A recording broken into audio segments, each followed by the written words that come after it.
आज या शासनाने नियुक्त्या केलेल्या आहेत त्या संदर्भातली पत्रकार परिषद आहे।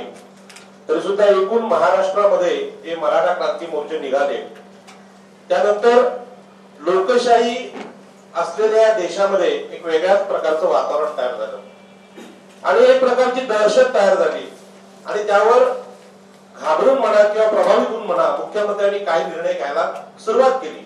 शिवस्मारकाचा मुद्दा असेल, तिथल्या आगरी कोळी मंडळाने त्यांनी विचारलं सुद्धा नाही की तुमचं मत काय, आणि आता या नियुक्त्या असतील तो सुद्धा तोच मुद्दा आहे।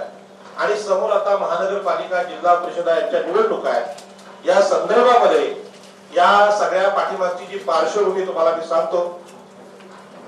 मंडळ आयोगाने ज्यावेळी ओबीसीना आरक्षण जाहीर केलं त्यावेळी एक घटना घडली की शिक्षण आणि नोकऱ्यांमध्ये जसं आरक्षण आहे तसं राजकीय आरक्षण सुद्धा जाहीर झालं। म्हणजे ग्रामपंचायत असतील, पंचायत समिती असतील, याच्यामध्ये ओबीसी जाऊ लागले, ओबीसीच्या बरोबर एससी एसटी जाऊ लागले आणि खऱ्या अर्थाने मागे राहिलेल्या देशातल्या लोकांना लोकशाहीमध्ये संधी मिळायला लागली। आज मराठा समाजाची जी आरक्षणाची मागणी आहे त्या मागणीमध्ये सुरुवातीला बरेच लोक सांगत होते की शिक्षण आणि नोकऱ्यांमध्ये त्यांना फक्त आरक्षण पाहिजे, राजकीय नको। पण मला असं वाटतं की त्यांचा मूळ मुद्दा राजकीय आरक्षणाचाच आहे। प्रश्न असा आहे की ज्या समाजाकडे विधानसभा विधान परिषद ज्यावेळी सुरू झाली, स्थापन झाली, तेव्हापासून 150 आमदार आहेत, महाराष्ट्राच्या 60% जमिनी त्यांच्याकडे आहेत, सहकारी बँका त्यांच्याकडे आहेत, सहकार चळवळ त्यांच्याकडे आहे। जे आतापर्यंतचे मुख्यमंत्री झाले त्या मुख्यमंत्र्यांमध्ये जवळजवळ 90% मुख्यमंत्री त्यांचे आहेत। म्हणजे सुशील कुमार शिंदे, सुधाकरराव नाईक, बॅरिस्टर अंतुल हे मुख्यमंत्री सोडले तर ब्राह्मण आणि मराठा उच्चवर्गीय मुख्यमंत्री आहेत।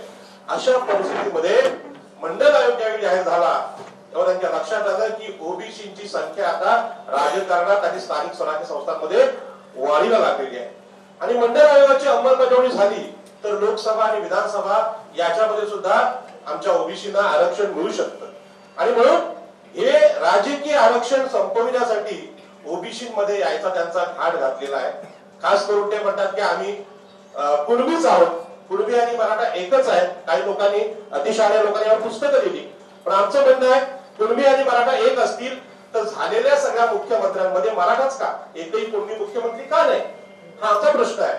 आणि म्हणून आताची ती त्यांची जी मांडणी आहे त्या मांडणीमध्ये की ओबीसीच्या स्थानिक स्वराज्य संस्थांमधलं आरक्षण संपवणं हा त्यांचा मूळ हेतू आहे। आणि म्हणून आमच्यातल्या तरुणांनी उत्तर द्यायचं ठरवलंय। माझे मित्र इथे राजापूरकर आहेत, ठाण्यातून आलेत, आमच्या तरुणांचे ओबीसीचे नेते आहेत। आम्ही सगळ्यांनी ठरवलेलं आहे की ज्या ज्या ठिकाणी, ज्या ज्या महानगरपालिका असतील, जिल्हा परिषद असतील, जिथे जिथे ओबीसी उमेदवार असतील, ती कुठल्याही राजकीय पक्षाचे असो पण ते ओबीसी असतील, आपल्याशी संबंधित असतील, त्यांना आम्ही निवडून आणू असा आम्ही संकल्प केलेला आहे। आणि जी अनेक उत्तरं आम्हाला द्यायची आहेत त्यातलं हे एक उत्तर आहे। आणि खास करून मुंबईचा मालक असलेला भंडारी, कोळी, आगरी, तो कोळी समाज, त्यांचा एवढा अपमान त्यांनी त्यावेळी केला की महिलांना सुद्धा हातपाय टाकलं। म्हणजे आमच्या कोळी महिलांना जगातल्या कुठल्या पर्यटक असतील, कुठले सत्ताधारी असतील, यांनी कधी अपमान केला नव्हता, विनयभंग केला नव्हता। या शासनाने त्यांना आतमध्ये टाकण्याचा कोणताही गुन्हा नसताना केलेला प्रकार आहे। आणि मी अनेक सभागृहात सांगितलंय की दिल्लीमध्ये चालत्या बसमध्ये महिलांवर अत्याचार झाले असतील, पण आमच्या कोळी महिलेचा मुंबईमध्ये कधी विनयभंग झाला नव्हता आणि मुंबईतल्या महिला कायम सुरक्षित होत्या। त्याचं कारण आमची ही एकविरा मातृसत्ताक संस्कृती, आम्ही स्त्रियांना सन्मान देणारे लोक आहोत। की तुम्ही मुंबईतल्या महिलांचा, कोळींचा जो अपमान केलाय हा अपमान संविधानाच्या विरोधी आहे। आणि भारतीय संविधानी महात्मा फुले असतील, डॉक्टर बाबासाहेब आंबेडकर असतील, यांनी स्त्रियांच्या सुरक्षेचे अनेक कायदे केले आणि ही संस्कृती मुंबईत आम्ही जपली। आम्ही कधी महिलांकडून हुंडा घेतला नाही, आमच्या महिला कधी पडद्यावर राहिल्या नाहीत, आमच्या महिला गंभीरपणे राहिल्या। परंतु महिलांचा अपमान, मागासवर्गीयांचा अपमान, या मोर्चामध्ये एक मागणी आहे की अॅट्रॉसिटी रद्द करा। आमचे मागासवर्गीय बांधव आहेत त्यांच्या सुरक्षेचा कायदा आहे।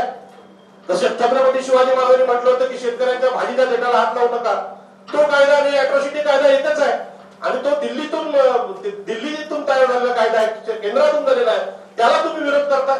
अशा प्रकारच्या दोन्ही मागण्या, म्हणजे मराठा आरक्षणाची मागणी इंदोर वेळा न्यायालयाने नाकारलेली आहे।